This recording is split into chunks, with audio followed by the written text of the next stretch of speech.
বিচার, খুনের ন্যায় বিচার, ফাঁসি, তবে ফাঁসি দেবে। যদি আদালত অন্য কিছু মনে করে সেটা বিজ্ঞ আদালতের উপর ছেড়ে দিচ্ছি। আমরা সেটা বলবো না যে আমরা ফাঁসিই চাই।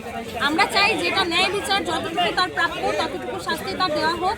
এবং শুধুমাত্র এই রায়েই আমরা চুপ থাকতে চাই না, আমরা চাই তাকে দেশে এনে ফাঁসি দেওয়া হোক এবং তাকে জনসম্মুখে ফাঁসি দেওয়া হোক। এটা আমাদের একটা দাবি, কারণ সে যা করেছে আমার ভাইকে, বাকি অনেক মায়ের বুক খালি করেছে, তাদের সন্তানদেরকে হত্যা করেছে।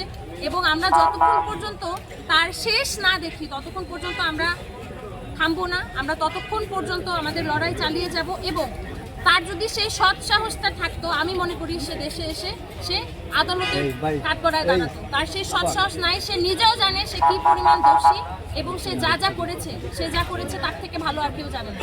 এই জন্যে তার সৎ সাহস নাই, সে আদালতের কাঠগড়ায় আসার মতো সে সাহস সে পাচ্ছে না।